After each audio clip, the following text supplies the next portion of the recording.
Hello friend दोस्तों, कैसे हैं आप लोग। इससे पिछले वाली क्लास में फाइव लॉ के बारे में बता चुके थे और कौन कौन से फाइव लॉ है उसके बारे में बता चुके थे। आज फर्स्ट लॉ होगा। आज फर्स्ट लॉ के बारे में बात करेंगे। बुक्स आर फॉर यूज, पुस्तक के उपयोग के लिए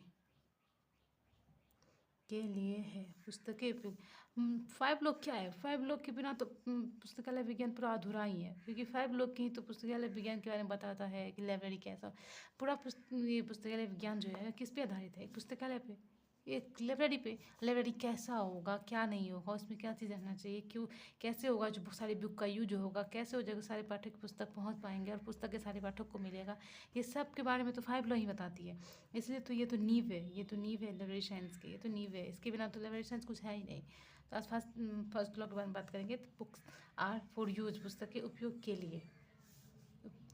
इसका क्या, इसके बारे में कह सकते हैं कि ऐसा है कि ये स्वयं एक मतलब इसे ऐसा ये तथ्य है, ये पुस्तक के उपयोग के लिए ऐसा तथ्य है जिसको नकारा नहीं जा सकता।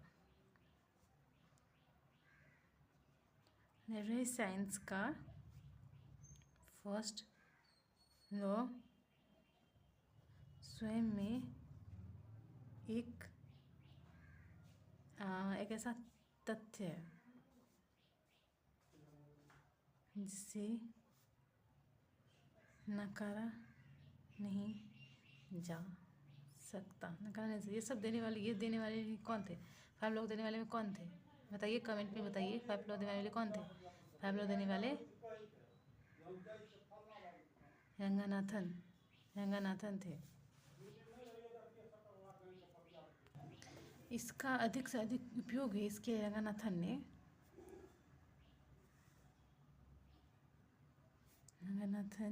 ने इसे पुस्तक, ये जो लॉ है पुस्तक के उपयोग बहुत बड़ा है, लेकिन एक लॉ ही बहुत बड़ा होता है, इसके अंदर बहुत पुस्तक के लिए है में अधिक का अधिक वृद्धि हेतु कुछ उपाय दिए हैं।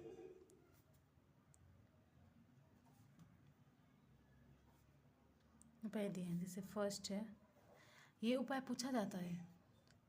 ये उपाय जो है ये क्वेश्चन में पूछा जाता है। जैसे फर्स्ट उपाय की लाइब्रेरी। आज का क्लास तो थोड़ा लंबा जाएगा, है ना बच्चों। तो पढ़िएगा, नहीं बच्चों नहीं दोस्तों, पढ़िएगा मन से क्योंकि दोस्तों ही बोलना सही है। लाइब्रेरी खोलने का समय, ये फर्स्ट उपाय है। फर्स्ट इसमें पूछा जाता है कि ये लाइब्रेरी खोलने का समय जो है किस लॉ के अकॉर्डिंग है, किस लॉ में बताया गया है, किस लॉ के अकॉर्डिंग में अंदर में ये है।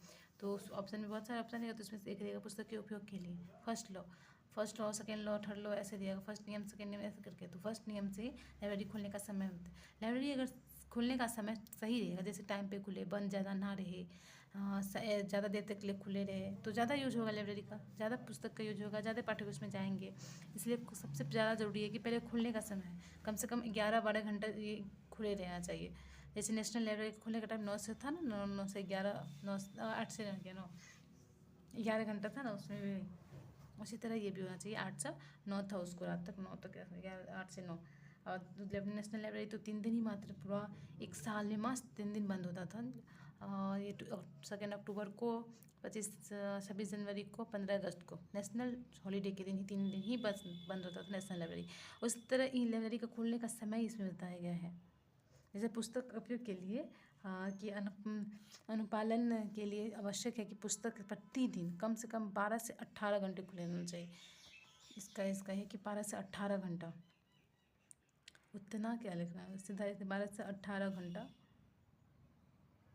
आप लोग लैंग्वेज लिख लीजिएगा, 12 से 18 घंटा वीडियो लंबा हो जाएगा। 12 से 18 घंटा खुले रहे। इसका है कि 12 से 18 घंटा खुले रहे। इसके अनुपात में कोई लाइब्रेरी 2 घंटे खुले रहते हैं। कभी कभी कोई लाइब्रेरी देखिएगा कि कभी बंद ही नहीं होता, 24 घंटा तक खुले रहते हैं। इसी के पालन के लिए इसके अनुपालन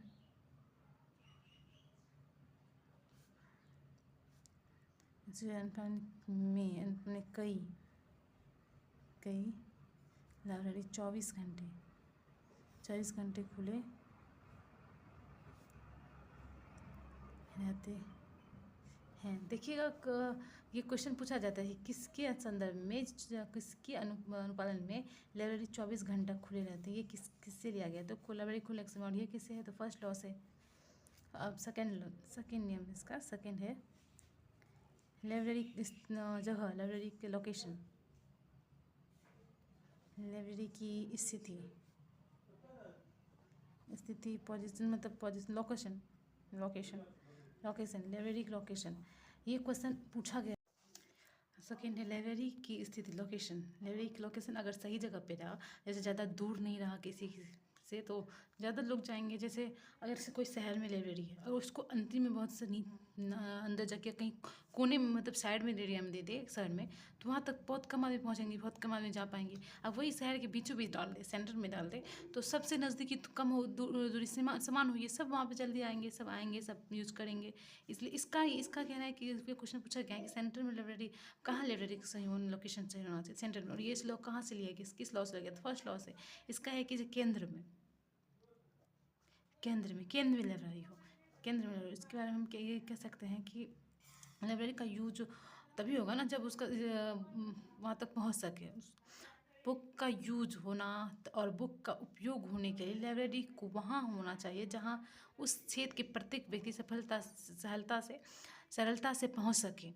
जैसे एकेडमिक लाइब्रेरी के बताए थे, देखिए एकेडमिक लाइब्रेरी कहाँ होना चाहिए, एकेडमिक लाइब्रेरी सेंटर में रहता है, जहाँ मतलब कॉलेज के बीच में रहता है, जहाँ से हर क्लासरूम से उसकी दूरी समान होती है और सारे क्लास के बच्चे वहाँ पे जा सकते हैं, आराम से जा सकते हैं। इसलिए सारे कॉलेज में, सारी यूनिवर्सिटी में अक्सर सेंटर में रहता है, सेंटर में ही होना चाहिए। नियम ही कहता है कि सेंटर में होना चाहिए, कि सारे कॉलेज, सारे क्लास से, सारे स्कूल, सारी क्लास के स्टूडेंट सारे क्लास के लिए वो समान दूरी पे हो, समान टाइम लगे, सब जल्दी जा सके वहाँ पे। लाइब्रेरी का यूज होगा तभी तो बुक का यूज होगा, और बुक का उपयोग होने के लिए फर्स्ट लोग क्या कहता है कि पुस्तकें का यूज, फर्स्ट लोग कहता है पुस्तक के उपयोग के लिए तभी होगा ना जब वहाँ तक सरलता से पहुँच सकते हैं। लाइब्रेरी को वहाँ होना चाहिए जहाँ उस क्षेत्र का व्यक्ति सरलता से पहुँच सके। और ये आप एक नोट बना, एक और पॉइंट दे दीजिएगा कि एकेडमी लाइब्रेरी है, शैक्षणिक लाइब्रेरी जो है उसका लाइब्रेरी कहाँ रहता है, सेंटर में रहता है, पॉइंट और दे दीजिएगा। इसका तीसरा है लाइब्रेरी भवन फर्नीचर्स का आंतरिक सजावट कैसा होना चाहिए, ये भी क्वेश्चन पूछा है। लाइब्रेरी भवन आंतरिक, ये हम बहुत नोट्स ये उधर से पढ़ के सब कुछ से एकत्रित किए हैं, तो प्लीज़ मेरी मेहनत का आप लोग थोड़ा तो हेल्प कर दीजिए। जितने देख रहे हैं सब लाइक कीजिए, शेयर कर दीजिए, सब्सक्राइब कीजिए। फर्नीचर,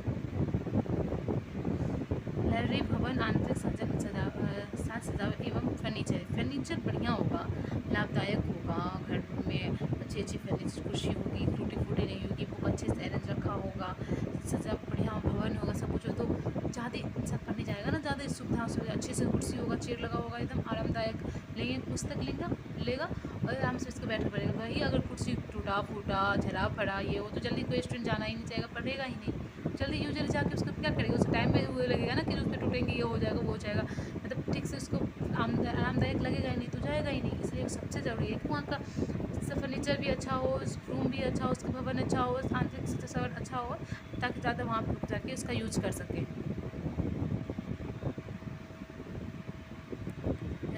इसका यूज कर सके। और इसमें एक और पॉइंट है कि इसकी जो बुक की ऊंचाई होती है, कम से कम, जैसे बुक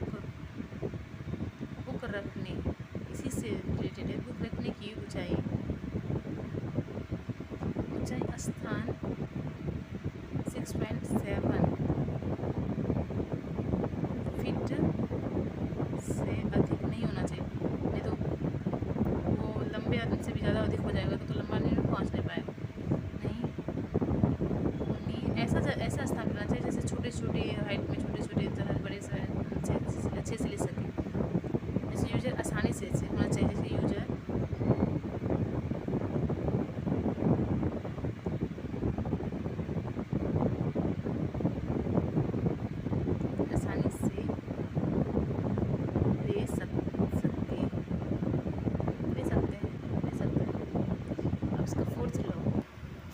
चौथा पॉइंट है पुस्तक के चयन।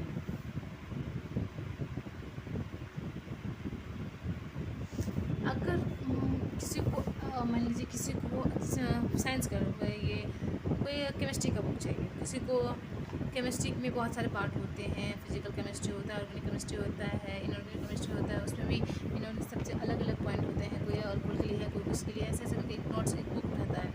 अगर किसी को एक बुक लेना है, ठीक है, उसी से रिलेटेड दूसरा बुक लेना चाहिए, अगर उसका अरेंज वो ठीक से रखा नहीं है, नहीं किया गया है, तो उसको लेने में टाइम लगेगा। पुस्तक को थोड़ा यूजर को थोड़ा दिमाग की हो जाएगा। अच्छे ऑर्डर है कि अच्छी पुस्तक, जैसे कहानी, अगर बच्चे जा रहे हैं तो उसको अच्छी कहानी वाली पुस्तक रखना चाहिए, जो आजकल ज़्यादा चलता है वो पुस्तक रखना चाहिए, ताकि ज़्यादा जो हम लोग यूजर जा सके। जैसे शादी जमाना अभी के स्टूडेंट के लिए, अगर पुराने जमाने मतलब बच्चों के लिए जो वो नहीं चाहता उस तरह का पुस्तक वहाँ रख दिया जाए, या जो यूजर नहीं चाहता उस तरह का पुस्तक वहाँ रख दिया जाए, तो वो कम जाएगा, यूज कम करेगा, पुस्तक की यूज कम होगी। जो यूजर चाहता है, उसकी रुचि जिस पुस्तक में है, उस पुस्तक को वहाँ पे रखा हो, तो वो चाहते जाएगा, उसका यूज करेगा, पुस्तक का यूज होगा। तो इसमें क्या होगा, फर्स्ट लोग का ये होगा कि पुस्तक के यूज में आएगा, उपयोग होगा पुस्तक का। इसलिए चयन भी इम्पॉर्टेंट है कि पुस्तकों का अत्यधिक उपयोग पुस्तक चयन पर निर्भर करता है। यदि पुस्तकों का चयन पाठकों की आवश्यकता, स्तर एवं रुचि के अनुरूप नहीं है, तो उस पुस्तकों का उपयोग नहीं होगा। पब्लिक लाइब्रेरी में सूचनात्मक, मनोरंजनात्मक, रचनात्मक एवं प्रेरणात्मक पुस्तकें लाभकारी सिद्ध हो सकती है। इसके लिए इसका पॉइंट तो थोड़ा रहे देते हैं।